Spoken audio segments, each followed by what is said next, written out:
É uma alegria muito grande ter vocês aqui com a gente. Espero que esse tempo aqui seja um tempo de muita transformação e marcante para você. Vamos lá então, né? Kaline, Vamos. quer dar a introdução aí? Olha, primeiro, a disciplina positiva, as técnicas só vão funcionar se você acreditar. Não adianta. Você precisa acreditar, você precisa abandonar as velhas crenças, os velhos métodos da educação tradicional. A crença de que para a criança aprender, ela precisa pagar pelo que ela fez, ela precisa sofrer, ela precisa sentir dor para aprender. Então, a gente tem que largar todas essas crenças e os nossos princípios e valores, eles têm que estar conectados com os princípios da parentalidade consciente, da educação não violenta, da disciplina positiva. Porque se os nossos princípios e valores não estiverem conectados com essas verdades, não vai funcionar nas nossas casas. A gente não vai ter sucesso, não vai obter um resultado positivo. Porque as nossas intervenções, elas vão ser mal feitas. Por quê? A nossa crença está equivocada.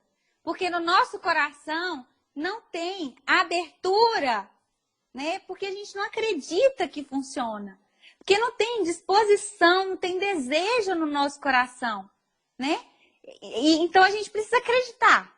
Então assim, chegou no capítulo 6. Tudo ou nada. Ou você fica aqui com a gente, tá? Até o final, até o capítulo 12 e muda, entendeu? Acredita porque funciona. Esse livro aqui, gente, ó, best-seller internacional. Ele não funciona, não é só aqui no Brasil, não. É no mundo. Esse livro existe há mais de 40 anos. Há 40 anos é um dos livros mais vendidos sobre educação de filhos. Por que tanto sucesso? Porque funciona. E a gente está aqui Kaline, para provar isso para vocês. isso que você falou sobre acreditar é algo fundamental, né? Abrir o coração para enxergar novas formas de encarar temas antigos. São temas antigos. E por que acreditar? Porque isso que você falou, se a gente não acreditar, a gente não abre o coração, a gente não está disposto a ouvir com profundidade. Então, assim, esse capítulo ele fala sobre a importância de fazer esses pequenos ajustes, porque são pequenos ajustes, mas que trazem grandes mudanças. O capítulo nos ensina a focar a nossa energia, focar a nossa força em criar soluções. Gente, eu fiquei pensando sobre isso porque essa é uma das habilidades mais requeridas hoje no mundo de trabalho, resolver problemas. E nós temos a oportunidade de criar, de aproveitar as oportunidades que nós temos com os nossos filhos e confiar também na capacidade que eles têm. Isso me veio muito à mente, sabe, Kaline? Porque a gente constantemente subestima a capacidade das crianças de fazerem parte, de criar soluções juntamente com a gente. Então, esse é um divisor de águas, né? Você precisa acreditar, você precisa testar, você precisa treinar a si mesma a olhar de uma forma diferente e acreditar também, não somente que você pode fazer diferente, mas que os seus filhos podem fazer diferentes.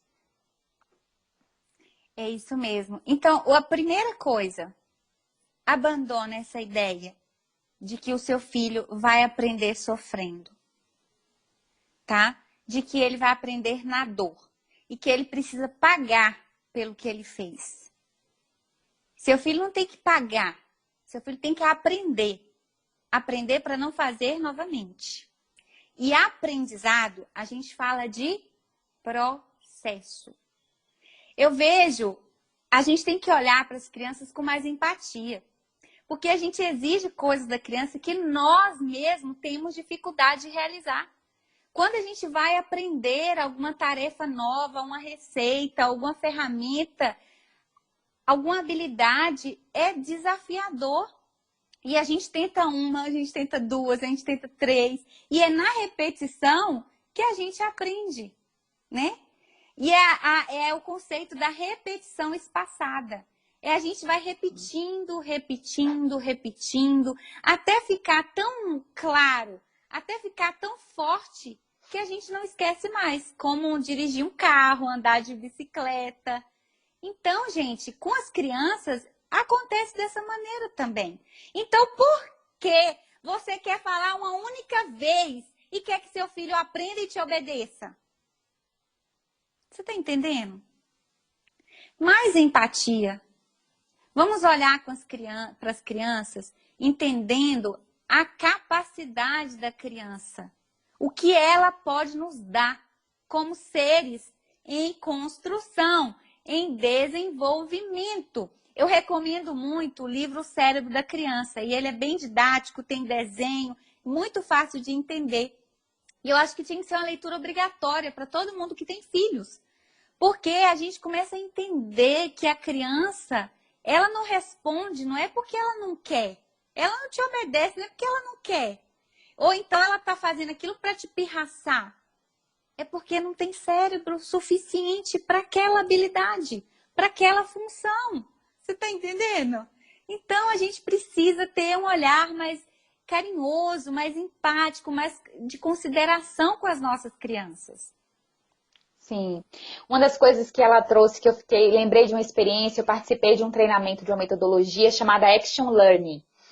E, por incrível que pareça, é uma sessão e uma metodologia que nos ensina a focar nos problemas e nas soluções, que é exatamente o que ela propõe nesse capítulo. Porque ela diz assim, que as perguntas que devem direcionar o tempo todo, né, quando nós estivermos diante de problemas a serem resolvidos com as crianças, quais são essas perguntas? Qual é o problema e qual é a solução? E parece muito óbvio, gente, só que nessa sessão, linkando essas perguntas que ela nos ensina a fazer aqui, com essa experiência que eu tive com essa metodologia, nós constantemente, tanto nas nossas casas quanto nos nossos trabalhos, nós gastamos muito tempo e muita energia atacando um problema, só que na verdade não é o problema central. Às vezes a gente gasta muita energia, envolve muita gente, conversa, discute, gasta muito tempo, mas às vezes a gente não olha para aquilo que é a raiz. Não consegue achar agulha no palheiro, como se fosse isso, sabe? Ou E aí a procurando gente fica... culpados, né? Que às vezes o nosso Exatamente. olhar está em procurar o culpado, quem causou o problema, não em encontrar a solução. E isso porque nós estamos acostumados, né, Kaline, a esse esquema de punição. Ou seja, se tem esse problema, quem foi que causou, a gente precisa punir essa pessoa que causou. Então a nossa mente gasta energia para punição, mas não para solução. E é isso que ela traz nesse capítulo, sabe? Vamos nos perguntar e nos questionar juntos sobre qual é o problema, qual é o verdadeiro problema. E juntos construir uma solução para esse problema. E aí um dos princípios nesse sentido é trazer as crianças para participar desse processo, construir junto com o adulto, né, junto com a gente a solução. Então é nisso que eu quero, esse é um dos desafios desse capítulo, né? Convidar as crianças para fazerem parte da solução. Primeiro, está o tempo todo se perguntando sobre qual é a solução, qual é o verdadeiro problema a ser enfrentado, qual é a solução que nós podemos construir. Não é a solução que eu vou impor porque eu sou adulto e eu acho que assim é melhor. Então não subestime as suas crianças, né? Chame junto para que elas façam parte desse processo. Eu tenho certeza, assim como várias experiências que ela traz, que a gente não consegue expor aqui, né, Kaline? São muitas experiências, tanto nas famílias quanto nas próprias turmas, né, escolas que professores começaram a usar essa metodologia. Eles têm inúmeras experiências de que eles trouxeram as crianças para fazer parte da solução. E, gente, o resultado foi incrível. Problemas como assim, tá todo mundo brigando no parquinho, porque todo mundo quer usar o mesmo brinquedo. E aí, alguém chamou todas as crianças para conversar, entender qual era o problema e discutir possíveis soluções. Né? Perguntas que estimulem a curiosidade. Por exemplo, o que está acontecendo, gente? O que foi que realmente aconteceu? Como que vocês se sentiram? O que vocês acham que poderiam... o que vocês acham que nós poderíamos fazer para resolver esse problema e todo mundo brincar? E as soluções vieram. São exemplos assim, do dia a dia, do nosso cotidiano. Problemas simples que às vezes nos tiram a paz, que faz o nosso ambiente um ambiente de guerra, de disputa de poder.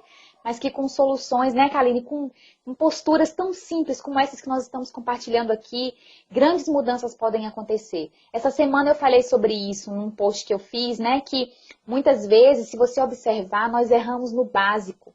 É no básico, gente, às vezes as coisas mais simples que nós falhamos. Então, não despreze aquilo que parece ser óbvio. Porque pode ser que esse desprezo daquilo que é básico, daquilo que é fundamental, daquilo que é óbvio, pode estar trazendo vários problemas. Então, olhar com esse olhar de importância, de abrir o coração, como a Kaline falou no início, né? De refletir, pode trazer grandes mudanças para a sua vida e para a vida da sua família. O foco da disciplina tradicional é isso. É dizer o que a criança deve fazer ou o que ela não pode fazer. E a disciplina positiva, ela traz a criança para participar. Então, quando vai estabelecer regras, quando vai criar soluções para problemas, ela convida essa criança a participar dessas soluções. Porque a gente entende que quando a criança ela participa, ela se engaja naquela solução. Ela se sente encorajada a contribuir com a resolução daquele problema. Então, vai ter colaboração espontânea do coração, que ela não vai fazer porque obrigaram ela a fazer ou porque mandaram ela fazer, mas porque ela entende que é importante ela fazer para ela e para todas aquelas pessoas que estão envolvidas. Né? Então, ela entende valiosas habilidades para a vida, como respeito, como responsabilidade social. Então, ela vai obedecer, né? Porque ela tem uma consciência moral interna, né? De perceber as necessidades, tanto as suas próprias necessidades, quanto as necessidades do outro, as necessidades sociais, necessidades do grupo. Então, não é impor à criança a solução, né? Mas perguntar à criança e pedir, né, soluções e ajudar a criança, né, a criar essas soluções, porque ela vai se sentir fortalecida nesse processo, né? E o resultado, o aprendizado, gente, vai ser muito, muito, muito mais superior, né, do que você ir lá e falar, faça, porque eu estou mandando. Essa questão de você perguntar à criança o que está acontecendo, né? Ela traz aqui inúmeras perguntas, mas ela diz o seguinte: o pai, a mãe, ou o cuidador, o professor, nessa dinâmica, nessa relação, né? Espontaneamente, quando você abre o coração para aplicar essas técnicas, vai surgir as perguntas certas para você fazer. Porque essas perguntas, ela vai partir do pressuposto de que você não quer impor nada à criança, de que você não quer punir a criança, castigar a criança, e nem que você está perguntando para poder condená-la, censurá-la, reprimi-la. Porque às vezes a gente fala, quem fez isso? Né? Por que você fez isso? Já é um acusatório, né? Então a criança ela vai reagir em defensiva, tentando se proteger. Então ela não vai se abrir, né? Para aprender. O cérebro dela vai pegar toda aquela energia para se proteger, para se defender daquelas acusações. Então, uma vez uma mãe relatou que ela estava no parquinho e que na hora que ela olhou, ela viu o filho dela batendo numa criança. E ela foi imediatamente lá com aquele senso de justiça. E a gente, né, como mãe, a gente fica nessa situação de controle e a gente acha assim, se eu não castigar meu filho, ele vai se tornar um adulto violento, um ditador, e vai bater na mulher e vai me bater quando crescer. A gente já pensa há 30 anos lá na frente, né? E tem a pressão social ainda, né, Kaline? Além desse medo, tem a pressão social ali na hora. Dos outros pais. Todo mundo fica olhando e fala assim, cadê a mãe desse menino? Essa mãe não vai fazer nada, não? Ô, Deise, quando eu saio assim pra uma pousada, eu gosto muito de hotel fazenda. E aí eu saio muito, né? E aí eu sempre escuto alguém falar, cadê a mãe desse menino? Eu deixo o Tomás à vontade, assim, andando, experimentando, porque ele é um pequeno cientista, ele está explorando o mundo, né? E deixo à vontade, descalço, sem blusa, e todo melado de picolé, e o povo fica, cadê a mãe desse menino? Aí eu falo, tá aqui, essa irresponsável, tá aqui. Mas é assim, aí ela foi lá e foi punir a criança. Depois que ela puniu a criança, chegou um adulto que estava observando toda aquela situação, deve ser uma mãe de uma outra criança, e conversou com ela. E falou com ela que ela tinha sido injusta com o filho. Por quê? Ela estava observando as crianças brincarem e tinha o menino que apanhou, ele tinha batido anteriormente no filho, ele tinha tomado o brinquedo da criança e ele tinha feito várias coisas, pirraçando aquele menino já há muito tempo. E que aquela atitude da criança foi totalmente reativa, porque ela já não suportava mais. Entendeu? E aí a mãe foi e lá e achou que o filho dela que era agressor, que o filho dela que batia nas crianças, entendeu? Como se o filho dela fosse o responsável, o culpado. E a criança apanhou, passou vergonha na frente das outras crianças. Então, às vezes, a gente toma muitas atitudes precipitadas porque a gente vai com esse pressuposto de que a gente está no controle da situação, sabe? E que tá vendo tudo, né? E não tá. Você entendeu? Então, a gente tem que perguntar o que aconteceu, filho. Olha as perguntas que ela sugere. Ela fala, para de falar e pergunta. O que está errado? Como você está se sentindo? Por que você acha que isso aconteceu? O que você aprendeu com isso? O que você acha que pode fazer para resolver esse problema? E uma coisa muito interessante é que ela fala o seguinte: se você não estiver pronto na hora para ter essa postura de focar nas soluções, de entender o que está acontecendo, de ouvir a sua criança, dá um tempo positivo, respira, procura se acalmar. Esse princípio, além de ensinar as crianças, primeiro a gente precisa aprender. Então, se a gente não se sente capaz o suficiente de resolver o problema naquele momento, que muitas vezes nós estamos irritados, nós estamos chateados, com raiva, e aí, se nós estivermos assim, nós também precisamos de um tempo para se acalmar. Não é apenas as crianças que precisam de um tempo para se acalmar. Então, se você observa que tem alguma questão, algum problema que está acontecendo, e você não está pronto para resolver, calma, respira, dá um tempo para se acalmar. Esse, inclusive, é um princípio da comunicação não violenta. Se você não está pronto, se você sente que o seu dragão está saindo de você, porque quer pegar o outro pelo pescoço, veja esse dragão aí dentro de você, respira, deixa o dragão baixar o fogo, e aí depois você vai e conversa. Tem um provérbio bíblico que diz assim, ó, que o homem que não tem domínio próprio é como uma cidade sem muro. Antigamente as cidades tinham muro, e esse era um símbolo de segurança. Então, quando nós estamos sem domínio próprio, sem condições, né, de controlar as nossas emoções, nós somos uma cidade sem muros, gente. Nós ficamos vulneráveis, às vezes a gente acha que a gente vai... E é verdade, porque às vezes a gente acha que está com esse... A gente vai agredir o outro, né, e tem o poder de fazer o que a gente acha que tem que fazer, mas nós podemos causar problemas terríveis quando nós estamos assim, sem domínio, sem essa capacidade de pensar, de enxergar amplamente a situação.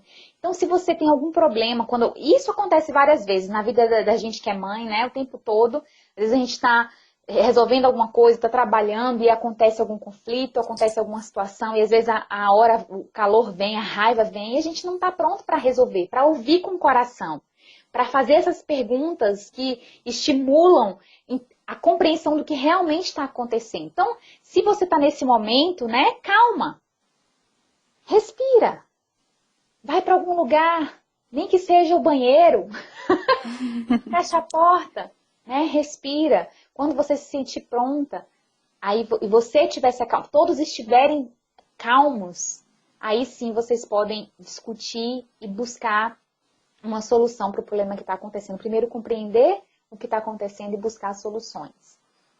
Muitas mães Deise, me perguntam assim, Kaline, eu posso colocar meu filho no cantinho do pensamento? Não. Cantinho do pensamento, ele não vai pensar em nada, tá?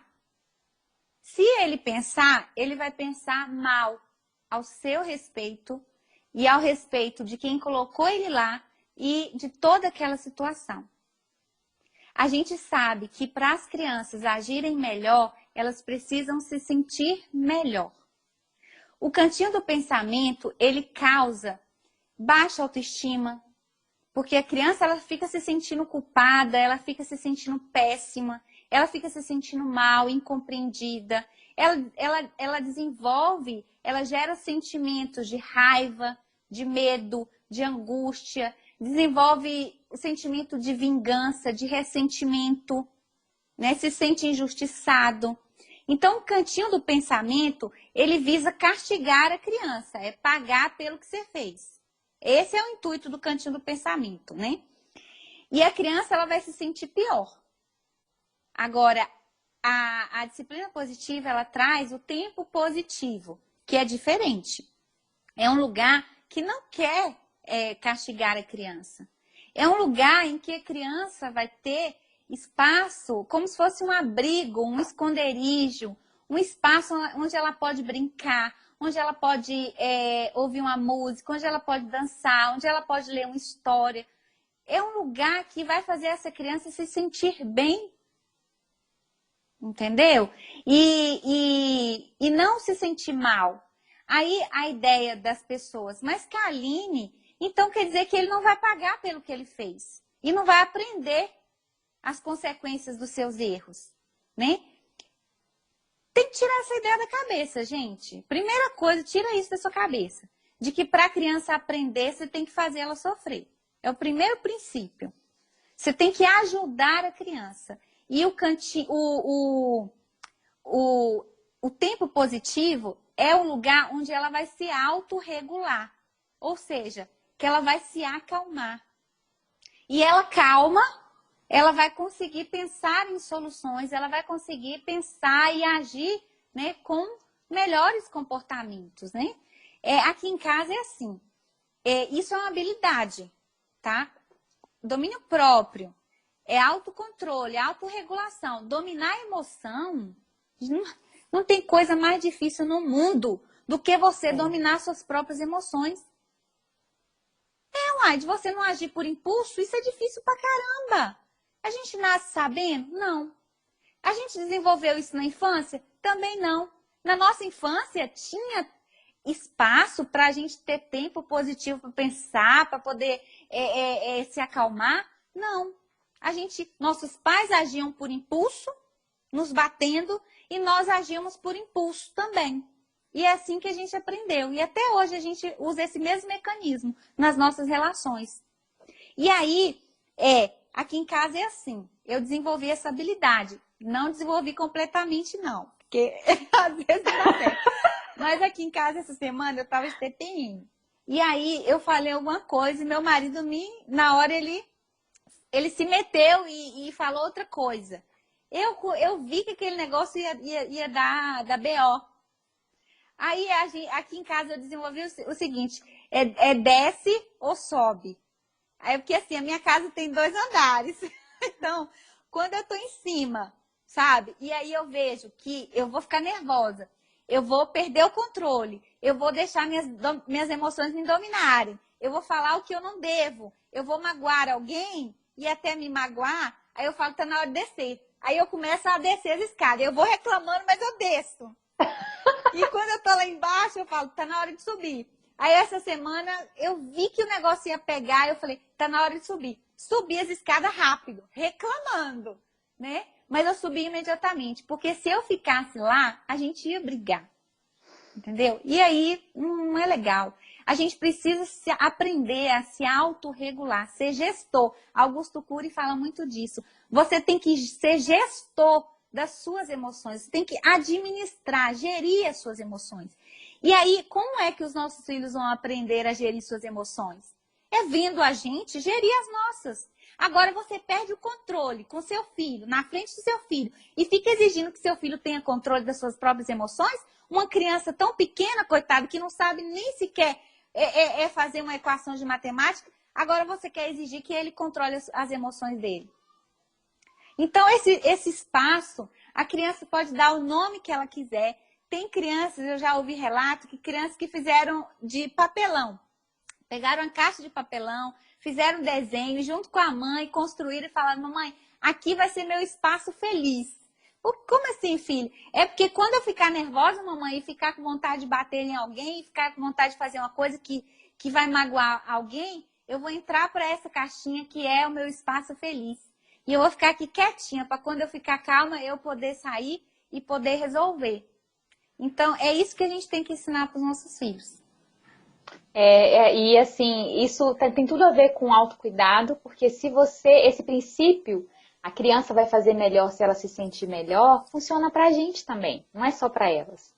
Então, quando você observar que você precisa se sentir melhor para fazer melhor, dê esse tempo para você, dê esse espaço para você, Vai tomar um apelide também. banho. Exatamente, apelide aí algum lugarzinho, algum cantinho da sua casa.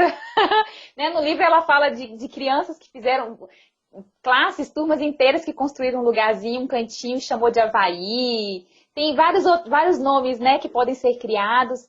Então, preste atenção nisso. E assim como no capítulo anterior, ela vai criando várias siglas, né, Kaline? Para ajudar a gente a lembrar. São formas didáticas da gente lembrar e associar o capítulo. Então, ela fala assim, que as soluções, o ideal é que as soluções tenham 3 R's e um U. Então, as soluções precisam ser relacionadas com aquele problema que aconteceu, que está acontecendo. Elas precisam ser respeitosas. Elas precisam ser razoáveis. A gente falou sobre isso no capítulo anterior, né? Da razoabilidade, ou seja, as soluções precisam ser correspondentes com aquilo que a criança tem a capacidade de fazer. Precisa estar conivente com a sua capacidade, com a sua idade. E elas precisam ser úteis. Soluções úteis que tragam um ambiente colaborativo, que promova a saúde como um todo. Né? Então, soluções relacionadas, respeitosas, razoáveis e úteis. Não são quaisquer tipos de soluções que precisam ser construídas. Soluções que façam sentido e que sejam colaborativas, que sejam saudáveis para todo mundo que está fazendo parte. É isso aí, Deise. Eu acho que já está chegando o finalzinho da nossa live, né? Sim! Eu tô sem relógio aqui, Kaline, não sei quanto tempo faz, mas a gente se comprometeu a fazer lives mais curtas e a gente compartilhar com você a essência do que o capítulo traz. É lógico que se você ler com a gente, né, cada semana a gente lê um capítulo, você vai poder se aprofundar e ser enriquecida com todos os detalhes que ela traz. A gente aqui quer transmitir a essência do que o capítulo promove, né, e a essência é essa, focar em soluções, não de qualquer jeito. Precisa estar pronta para isso, né? Ou seja, você precisa estar bem para focar em soluções, ter esse coração disposto para ouvir de coração, profundamente, né? Com presença. Você já conversou com alguém que está completamente presente na conversa?